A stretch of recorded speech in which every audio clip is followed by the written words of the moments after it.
तो hello friends, स्वागत है आप सभी का। फ्रेंड्स, आज की इस वीडियो में हम छत्तीसगढ़ टेट में जो 9 जनवरी का आपके लिए पेपर होगा उसमें हम हिंदी का मैराथन क्लास लेकर आए हैं।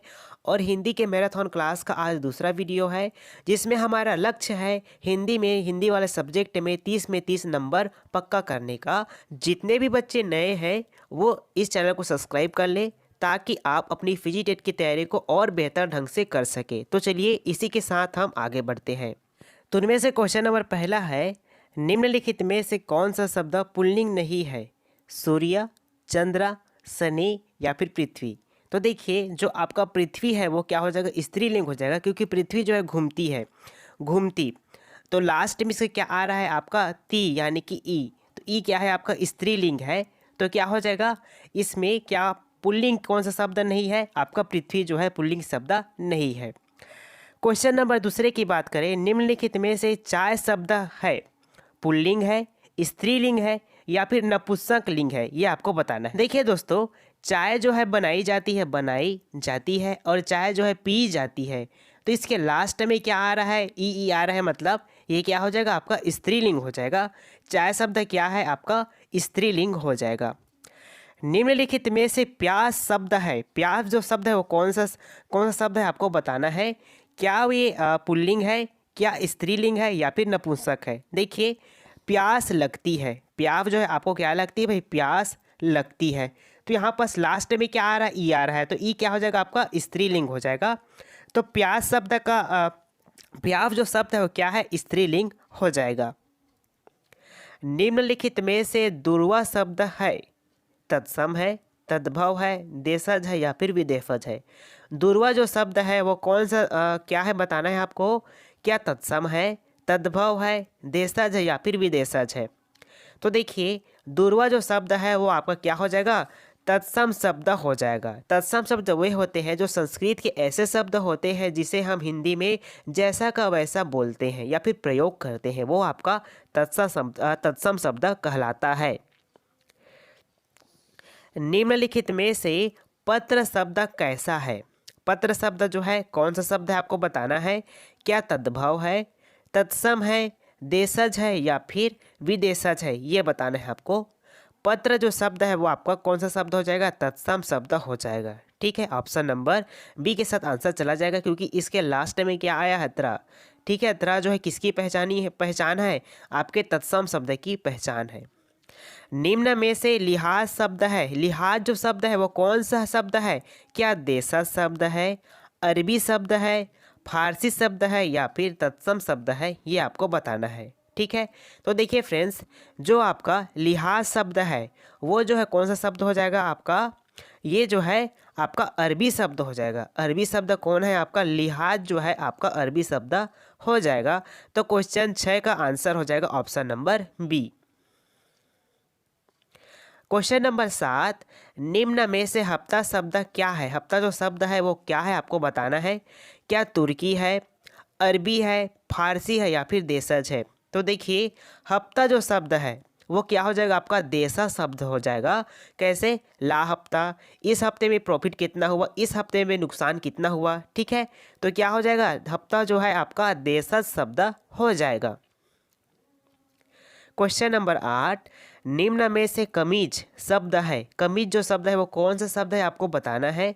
अरबी शब्द है क्या, पुर्तगाली शब्द है क्या, फारसी शब्द है क्या या फिर तुर्की शब्द है क्या? ये आपको बताना है। ठीक है, तो देखिए फ्रेंड्स, जो आपका कमीज शब्द है वो आपका पुर्तगाली शब्द है। पुर्तगाली शब्द जो है, मतलब कमीज जो शब्द है वो कौन सा शब्द है? पुर्तगाली शब्द हो जाएगा। ठीक है, मैं आपको बता देता हूँ पुर्तगाली शब्दों को पहचान मतलब करने की। मतलब पुर्तगाली शब्दों कैसे पहचाने जा सकते हैं? घर में जितने भी वस्तु इस्तेमाल, मतलब ज़्यादातर जो वस्तु इस्तेमाल किए जाते हैं नाम, वो कौन से शब्द होते हैं? वे आपके पुर्तगाली शब्द होते हैं। ठीक है, तो इस तरह से आप बहुत ही आसानी से पुर्तगाली शब्दों को जान सकते हैं। ठीक है, क्वेश्चन नंबर 9, दिए गए शब्द का विलोम शब्द हमें चुनना है। यहाँ पर शब्द लिख लेते हैं। शब्द हो जाएगा आपका आकीर्ण। आकीर्ण, आकीर्ण शब्द का विलोम शब्द बताना है आपको। अर्पित होगा, आगत होगा, उत्तीर्ण होगा या फिर विकीर्ण होगा। तो देखिए फ्रेंड्स, आपका जो आकीर्ण शब्द है, आकीर्ण शब्द का जो विलोम शब्द हो जाएगा वो क्या हो जाएगा, विकीर्ण हो जाएगा।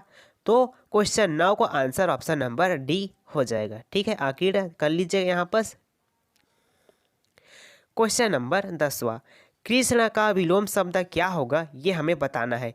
कृष्ण शब्द का विलोम शब्द क्या, कटु या फिर मधुर होगा, शुक्ल होगा, कुरूप या फिर स्वरूप होगा, खुशी होगा या फिर दुखी होगा, ये आपको बताना है। ठीक है, ये आपके ऑप्शंस है, कृष्ण पक्ष और शुक्ल पक्ष। आपने सुने होंगे नाम, तो हो जाएगा कृष्ण का विलोम शब्द हो जाएगा शुक्ल। ठीक है, दिए गए शब्द का विलोम शब्द का चयन करना है। चंचल, यहाँ पर देखिए कौन सा शब्द दिया है आपको, चंचल शब्द दिया है। चंचल का विलोम शब्द क्या होगा, छली होगा, चतुर होगा, स्थिर होगा या फिर जय होगा। तो चंचल, चंचल का क्या हो जाएगा, आपका विलोम शब्द हो जाएगा स्थिर। ठीक है, स्थिर जो है चंचल का विलोम शब्द हो जाएगा। परार्थ शब्द का विलोम शब्द चुनना है। परार्थ शब्द, परार्थ शब्द का विलोम शब्द बताइए। निवृत्ति होगा, प्राचीन होगा, स्वार्थ होगा या फिर अंतिम होगा। ठीक है, परार्थ जो है दूसरे के लिए हो, मतलब परार्थ जो है दूसरे की सेवा की भावना को हम क्या कहते हैं, परार्थ कहते हैं। ठीक है, तो अपने लिए क्या हो जाएगा, स्वार्थ, मतलब स्वार्थी, अपने लिए हो जाएगा आपका आंसर स्वार्थी। परार्थ मतलब दूसरे के लिए और स्वार्थ मतलब अपने के लिए। तो परार्थ शब्द का जो विलोम शब्द हो जाएगा वो स्वार्थ हो जाएगा। बर्बर शब्द का विलोम शब्द चुनना है। बर्बर शब्द का विलोम शब्द क्या होगा, सभ्य होगा, घटिया होगा, अभेद होगा या फिर मृदुल होगा। देखिए बर्बर शब्द है, इसे हम क्या कह सकते हैं, बर्बर यानी कि असभ्य। असभ्य का मतलब बर्बर यानी कि असभ्य। तो बर्बर शब्द का विलोम शब्द या फिर असभ्य शब्द का विलोम शब्द क्या होगा, आपका सभ्य हो जाएगा। ठीक है, तो क्वेश्चन 13 का आंसर ऑप्शन नंबर ए के साथ चला जाएगा। चलिए बात करते हैं अब क्वेश्चन नंबर 14 की। मोक्ष का विलोम शब्द क्या होगा, ये आपको बताना है। अमर होगा, बंधन होगा, मंगल होगा या फिर यश होगा। तो देखिए दोस्तों, मोक्ष यानी कि मुक्ति पाना। मोक्ष का मतलब क्या होता है, मुक्ति पाना। मुक्ति पाना का विलोम शब्द क्या हो जाएगा, बंधन यानी कि बांधना। उसे छुटकारा से क्या कर देना, मतलब मुक्ति मिल रहा है उसको, अब उसे बंधन में बांध देना। ठीक है, तो क्या हो जाएगा, मोक्ष का विलोम शब्द आपका बंधन हो जाएगा। यथोचित शब्द में संधि कौन सा है, ये आपको बताना है। यथोचित शब्द में संधि का क्या नाम होगा, मतलब यथोचित जो शब्द है वो किस संधि का है। ठीक है, दीर्घ संधि का है, यड़ संधि का है, अयादि संधि का है या फिर गुण संधि का है, ये आपको बताना है। ठीक है, तो देखिए यथोचित, यथोचित किससे मिलकर बना है, यथा, ध्यान दीजिएगा, यथा प्लस उचित, यथा प्लस उचित से मिलकर बना है।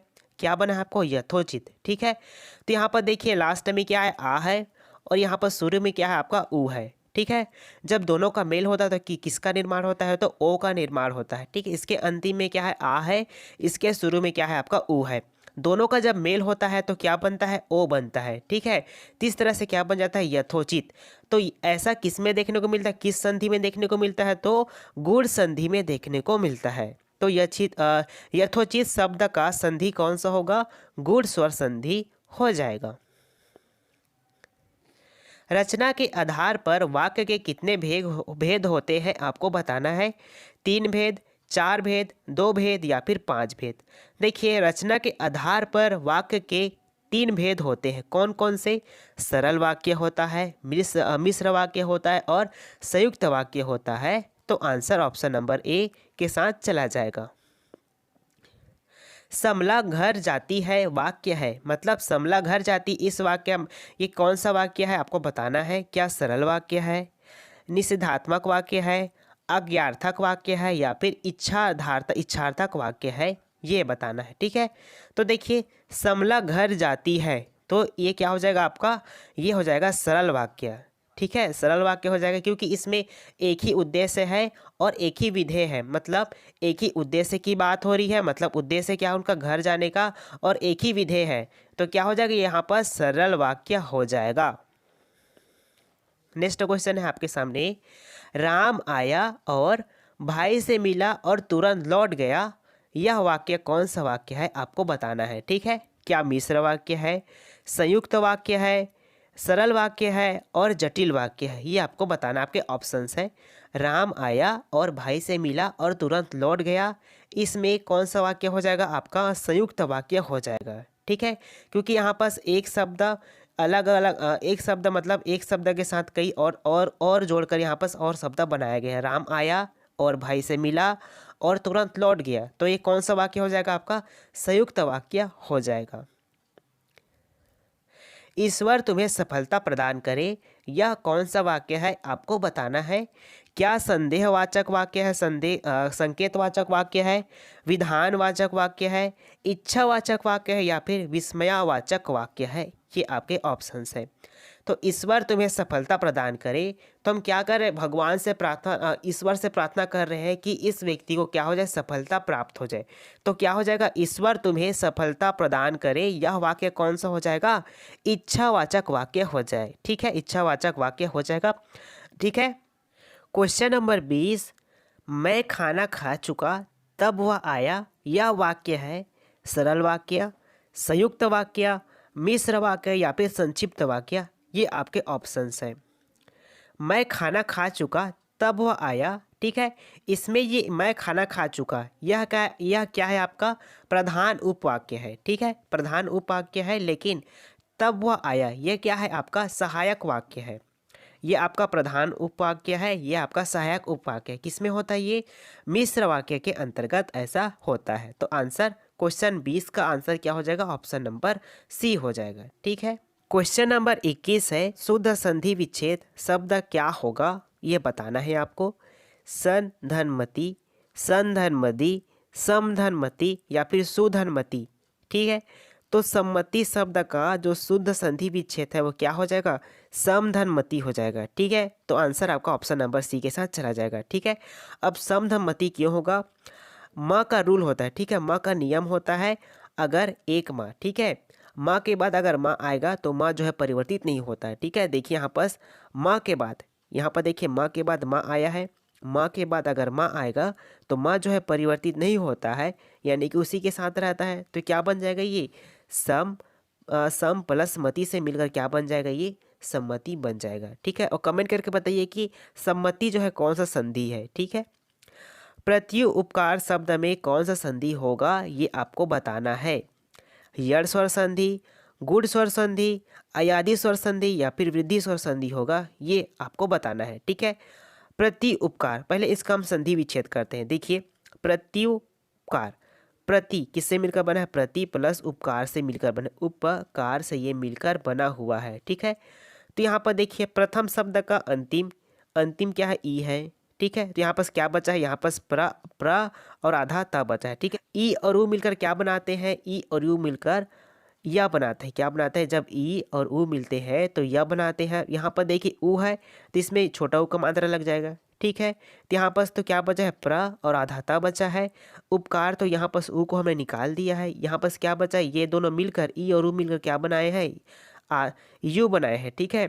जब ई और ऊ मिलते हैं तो यह बनता है, और यहाँ पास ऊ है तो यहाँ पास क्या हो? छोटा ऊ का मात्रा हो जाएगा, ठीक है। क्या बच गया आपका? उपकार। उपकार में पकार बचा है तो पकार को लिख दीजिए पकार। तो क्या हो जाएगी? इस प्रकार से प्रत्युपकार हो जाएगा। क्या बन गया? प्रत्युपकार। इस तरह से आपका बन जाएगा, ठीक है। और ये कौन सी संधि के अंतर्गत आता है? ये यड़ स्वर संधि के अंतर्गत आता है, ठीक है। तो आंसर आपका ऑप्शन नंबर ए के साथ चला जाएगा। चलिए क्वेश्चन नंबर 23 की बात करते हैं। द्वंद्व समास है, लंबोदर है, अंधकूप है, नर नारी है, या फिर शरणागत है? देखिए द्वंद्व समास को पहचानना बहुत ही आसान है, क्योंकि इसमें क्या होता है? योजक चिन्ह होता है। योजक चिन्ह की सहायता से हम द्वंद्व समास को बहुत ही आसानी से पहचान सकते हैं। और ध्यान दीजिएगा ये शब्द जो है एक दूसरे के विपरीत होते हैं। जैसे कि नर का क्या हो जाएगा? यहाँ पर नारी हो गया। उसी प्रकार ध्यान दीजिएगा माता, माता का क्या हो जाता है? पिता, माता का पिता हो जाएगा। रात का हो जाएगा आपका दिन, रात का हो जाएगा दिन, ठीक है। आकाश का क्या हो जाएगा? पृथ्वी, पृथ्वी क्या हो जाएगा? आपका आकाश, आकाश का हो जाएगा आपका पृथ्वी, ठीक है। आकाश का हो जाएगा पृथ्वी। ये दोनों जो है एक दूसरे के अपोजिट है।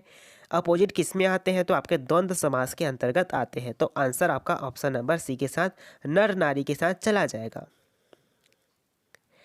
महेश का सही संधि विच्छेद करना है।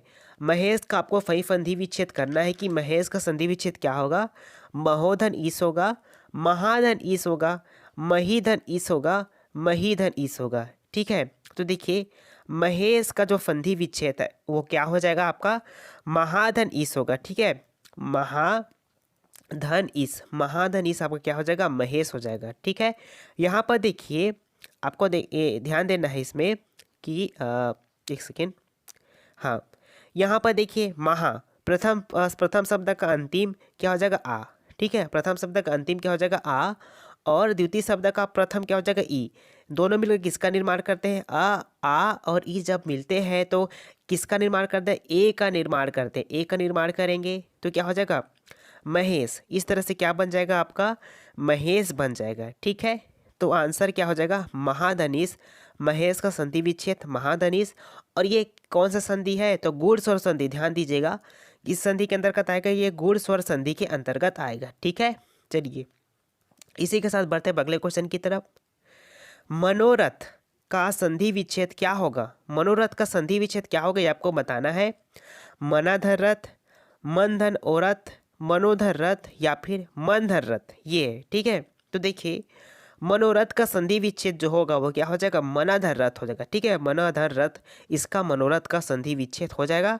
और मनाधर यानी कि मनोरथ की संधि के अंतर्गत आता है, ये आपके विसर्ग संधि के अंतर्गत आता है। ध्यान दीजिएगा, विसर्ग संधि के अंतर्गत आपका मनोरथ आता है। ठीक है, क्वेश्चन नंबर 26, विद्यालय शब्द में कौन सा संधि है, स्वर संधि, व्यंजन संधि, विसर्ग संधि या फिर इनमें से कोई नहीं। तो देखिए अगर हम विद्यालय शब्द का क्या करें, संधि विच्छेद करेंगे तो क्या हो जाएगा, विद्या, विद्याधन आलय क्या बन जाएगा, विद्याधन आलय से क्या बना है आपका, विद्यालय बना है। ठीक है, तो ये कौन सा संधि हो जाएगा आपका, स्वर संधि हो जाएगा। विद्यालय का, विद्यालय जो कौन सा संधि है आपका, स्वर संधि है। महाधन उदय शब्द में कौन सा शब्द बनेगा, महाधन उदय से कौन सा शब्द बनेगा आपको बताना है। महोदय, महोदय, महोदय या फिर महोदय, ये। ठीक है, तो महाधन उदय से कौन सा शब्द बनेगा आपका, महोदय शब्द बनेगा। ठीक है, कैसे बनेगा ये देख लीजिए, महाधन उदय, ये देख लीजिए महाधन उदय ये हो जाएगा। तो इसमें का अंतिम क्या हो जाएगा, आ। ठीक है, क्या हो जाएगा, अंतिम आ हो जाएगा। और यहाँ पर उ, जब आ और उ दोनों मिलते हैं तो किसका निर्माण होता है, ये आपके ओ का निर्माण होता है। किसका निर्माण होगा, ओ का निर्माण होता है। तो इसी प्रकार से क्या बना है आपका, महोदय बना है। महाधन उदय किसका निर्माण करेंगे, महोदय का निर्माण करेंगे। ठीक है, और ये किस संधि के अंतर्गत आते हैं ये भी ध्यान रखिएगा, गूढ़ स्वर संधि के अंतर्गत आते हैं। ठीक है, अगला क्वेश्चन है, जगन्नाथ किस संधि का उदाहरण है, व्यंजन संधि, विसर्ग संधि, दीर्घ स्वर संधि या फिर यड़ स्वर संधि। ठीक है, तो बताना है जगन्नाथ जो है किस संधि का उदाहरण है। ठीक है, अगर हम जगन्नाथ का क्या करें, संधि विच्छेद करेंगे, जगत, संधि विच्छेद जगत प्लस नाथ क्या होगा, जगत प्लस नाथ, ये हो जाएगा जगन्नाथ। ठीक है, अब यहाँ पर ध्यान दीजिएगा, ये भी विषम, ये भी व्यंजन है, ये भी व्यंजन है। जब व्यंजन, व्यंजन और व्यंजन का मेल हो, जब व्यंजन और स्वर का मेल हो, जब स्वर व व्यंजन का मेल हो तो कौन सा संधि होगा, वो आपका विसर्ग अव्यंजन संधि हो गया। बराबर ध्यान दीजिएगा, जब व्यंजन का व्यंजन के साथ मेल हो, व्यंजन का स्वर के साथ मेल हो, स्वर का व्यंजन के साथ मेल हो तो कौन सा संधि होगा, वो आपका व्यंजन संधि हो जाएगा। तो जगन्नाथ जो है कौन सा संधि है, वे आपका व्यंजन संधि है। क्वेश्चन नंबर 29 है, शब्द अथवा कथन के अर्थ को स्पष्ट करने के लिए कौन सा चिन्ह प्रयोग किया जाता है, लाघव चिन्ह, योजक चिन्ह, निर्देशक चिन्ह या फिर कोष्टक। ये आपके ऑप्शंस हैं। किसी भी शब्द के अर्थ को स्पष्ट करने के लिए हम कोष्टक का प्रयोग करते हैं। कैसे करते हैं, देखिए राम, राम है तो हम कोष्टक में क्या करेंगे, लिखते हैं रमेश का पुत्र, रमेश का पुत्र। ठीक है, राम जो है क्या है, रमेश का पुत्र है। तो अर्थ स्पष्ट करने के लिए हम किसका प्रयोग किए, यहाँ पर कोष्टक का प्रयोग किए हैं। तो 29 का आंसर आपका ऑप्शन नंबर डी के साथ चला जाएगा। अगला क्वेश्चन है, बहुत थोड़ा रुकने के लिए मध्य में किस चिन्ह का प्रयोग करते हैं, ये आपको बताना है। अल्प विराम का, विस्मय सूचक चिन्ह का, कोष्टक का या फिर पूर्ण विराम का प्रयोग करते हैं। देखिए बहुत थोड़ा रुकने के लिए हम मध्य में अल्प विराम का प्रयोग करते हैं। कैसे करते हैं देखिए, इसके शब्द से स्पष्ट हो रहा है। अल्प का मतलब होता है, ध्यान दीजिएगा, अल्प का मतलब होता है थोड़ा, अल्प का मतलब हो जाएगा थोड़ा, और विराम, विराम का मतलब हो जाएगा रुकना। ठीक है, रुकना, थोड़े समय के लिए रुकना का क्या हो जाएगा आपका, अल्प विराम हो जाएगा। ठीक है, बहुत थोड़ा रुकने के लिए हम किसका प्रयोग करेंगे, किस चिन्ह का प्रयोग करेंगे, अल्प विराम चिन्ह का प्रयोग करेंगे। अगला क्वेश्चन है आपका, स्पष्ट करने या निर्देश देने के लिए किस चिन्ह का प्रयोग किया जाता है। देखिए, स्पष्ट करने के लिए या फिर निर्देश देने के लिए किस चिन्ह का प्रयोग किया जाता है, क्या लाघव चिन्ह, विवरण चिन्ह, निर्देश चिन्ह या फिर पूर्ण विराम चिन्ह का प्रयोग किया जाता है, ये आपको बताना है। देखिए, निर्देश आकार में बड़ा होता है। ठीक है, निर्देश चिन्ह आकार में बड़ा होता है, जबकि यहाँ पर देखिए, ध्यान दीजिएगा, जो निर्देश चिन्ह होता है, स्पष्ट करने के लिए या फिर निर्देश देने के लिए हम किस चिन्ह का प्रयोग करते हैं, निर्देश चिन्ह का प्रयोग करते हैं। ठीक है, निर्देश चिन्ह जो है आपका क्या होता है, बड़ा होता है, और जबकि आपका जो क्या होता है, योजक चिन्ह रहता है, वो क्या छोटा रहता है। योजक चिन्ह क्या होता है आपका, छोटा रहता है। ठीक है, ये बात ध्यान रखिएगा। स्पष्ट करने के लिए या फिर निर्देश देने के लिए हम किसका प्रयोग करते हैं, निर्देश चिन्ह का प्रयोग करते हैं। क्वेश्चन नंबर 32 की बात करें, अल्प विराम से थोड़ा अधिक रोकने के लिए हम किस चिन्ह का प्रयोग करते हैं। अल्प विराम से थोड़ा अधिक रुकने के लिए हम किस चिन्ह का प्रयोग करते हैं, आपको बताना है। लाघव चिन्ह का, विवरण चिन्ह का, योजक चिन्ह का या फिर अर्ध विराम चिन्ह का प्रयोग करते हैं, ये आपको बताना है। ठीक है, तो देखिए, अल्प विराम से थोड़ा अधिक रुकने के लिए हम अर्ध विराम चिन्ह का प्रयोग करते हैं। किस विराम का, अर्ध विराम चिन्ह का प्रयोग करते हैं। अल्प विराम से कुछ अधिक और पूर्ण विराम से कुछ कम, तो हम किसका प्रयोग करते हैं, अर्ध विराम चिन्ह का प्रयोग करते हैं। तो अल्प विराम का क्या हो जाएगा, आंसर क्या हो जाएगा, ऑप्शन नंबर डी हो जाएगा। शब्दों को संक्षिप्त रूप में लिखने के लिए हम किसका प्रयोग करते हैं, किस चिन्ह का प्रयोग करते हैं, आपको बताना है। क्या हम योजक चिन्ह का प्रयोग करते हैं, प्रश्नवाचक चिन्ह का प्रयोग करते हैं, लाघव चिन्ह का प्रयोग करते हैं या फिर निर्देशक चिन्ह का प्रयोग करते हैं, ये आपको बताना है। ठीक है, तो देखिए, शब्दों को संक्षिप्त में लिखने के लिए हम किसका प्रयोग करते हैं, लाघव चिन्ह का प्रयोग करते हैं। ठीक है, लाघव चिन्ह का प्रयोग करते हैं। जैसे डॉक्टर, अगर आपको डॉक्टर लिखना है तो आप इस चिन्ह का प्रयोग करते हैं। ठीक है, इस चिन्ह का प्रयोग करते हैं। ठीक है, तो आपका आंसर क्या हो जाएगा, शब्दों को संक्षिप्त में लिखने के लिए आपको लाघव चिन्ह का प्रयोग करते हैं। ठीक है, एक बात आप ध्यान रखिएगा कि लाघव चिन्ह को हम क्या कहते हैं, संक्षिप्त सूचक चिन्ह भी कहते हैं। जो लाघव चिन्ह है उसे हम संक्षिप्त सूचक चिन्ह भी कहते हैं या इस नाम से भी जानते हैं। इस नाम से आगे एग्जाम में क्वेश्चन आते हैं, आ भी सकते हैं, तो आप ध्यान रखिएगा। लाघव चिन्ह को संक्षिप्त सूचक चिन्ह भी कहा जाता है। क्वेश्चन नंबर 34, दो या अथवा दो से अधिक शब्दों से मिलकर बने हुए सार्थक नए सार्थक शब्द को क्या कहते हैं, संधि कहते हैं, समास कहते हैं, अवयव कहते हैं या फिर छंद कहते हैं, ये आपको बताना है। दो अथवा दो से अधिक शब्दों से मिलकर बने हुए नए बने सार्थक शब्दों को हम क्या कहते हैं, समास कहते हैं। ठीक है, आपका संधि क्या होता है, दो वर्णों के मेल से जो विकार उत्पन्न होता है वो क्या होता है, आपका संधि होता है। ठीक है, तो इसका आंसर हो जाएगा समास। समास का शाब्दिक अर्थ होता है, शाब्दिक अर्थ क्या होता है, संक्षेप होता है, विस्तार होता है, विग्रह होता है या फिर विच्छेद होता है। देखिए, समास का शाब्दिक अर्थ क्या होता है, संक्षेप होता है या फिर संक्षिप्त होता है, यानी मतलब शॉर्ट करना। जैसे कि आपको राजा का पुत्र, एग्जाम्पल ले लेते हैं, राजा का पुत्र, राजा का पुत्र है। ठीक है, अब इसको कैसे लिख सकते हैं, संक्षिप्त में हम राजपुत्र लिख सकते हैं, राजा का पुत्र यानी कि राजपुत्र। ठीक है, मतलब शब्दों क्या कर दिया जाता है, इसमें संक्षिप्त समास में क्या किया जाता है, शब्दों को संक्षिप्त में किया जाता है। तो इस क्वेश्चन का राइट आंसर हो जाएगा ऑप्शन नंबर ए। अगला क्वेश्चन है आपका, देवासुर में कौन सा समास है, बहुव्रीहि समास, कर्मधारय समास, तत्पुरुष समास या फिर आपका द्वंद्व समास। देखिए, देवासुर में आपका कौन सा समास हो जाएगा, द्वंद्व समास हो जाएगा। ठीक है, द्वंद्व समास हो जाएगा। ठीक है, तो इसका right answer option number D के साथ चला जाएगा। ठीक है, देवासुर यानी कि ये एक दूसरे के विपरीत है, देव और असुर। देवासुर कहने का मतलब है देव भी है और असुर भी है। देव असुर ये एक दूसरे के विपरीत है, देव और असुर। तो कौन सा समास में देखने को मिलता है, आपके द्वंद्व समास में देखने को मिलता है। यहाँ पर क्या हो जाएगा, योजक चिन्ह आता है। ठीक है, द्वंद्व समास में योजक चिन्ह आता है। अगला क्वेश्चन है आपका, देश प्रेम में कौन सा समास होगा, ये आपको बताना है। अव्ययी भाव समास, तत्पुरुष समास, द्विगु समास या फिर बहुब्रीहि समास होगा, ये आपको बताना है। देश प्रेम, देश के लिए प्रेम, देश के लिए प्रेम, ठीक है, देश के लिए प्रेम। जहां पर भी आपको अगर कारक चिन्ह देखने को मिल जाते हैं तो वो कौन से समास हो जाएंगे, आपके तत्पुरुष समास हो जाएंगे। तत्पुरुष समास, देश के लिए प्रेम, तो देश प्रेम क्या हो जाएगा, आपका तत्पुरुष समास हो जाएगा। दिशांतर का सही संधि विच्छेद क्या होगा, ये आपको बताना है, ठीक है। दिशांतर का सही संधि विच्छेद, दिश प्लस अंतर, दिश प्लस अंतर, दिशा प्लस अंतर या फिर दिशा प्लस अंतर। तो देखिए दिशांतर का सही संधि विच्छेद हो जाएगा आपका दिशा प्लस अंतर, अंतर दिशा प्लस अंतर, ये क्या हो जाएगा, सही संधि विच्छेद हो जाएगा। सदैव सदैव में प्रयुक्त संधि का नाम है। सदैव में मतलब संधि कौन सा संधि है, ठीक है, क्या आपका व्यंजन संधि है, स्वर संधि है, विसर्ग संधि है या फिर इनमें से कोई नहीं है, ठीक है। तो देखिए सदैव में प्रयुक्त होने वाला संधि कौन सा है, ये आपका विसर्ग संधि है। जब भी आपको डबल मात्रा देखने को मिले तो कौन सा संधि होता है, वो आपका विसर्ग संधि होता है।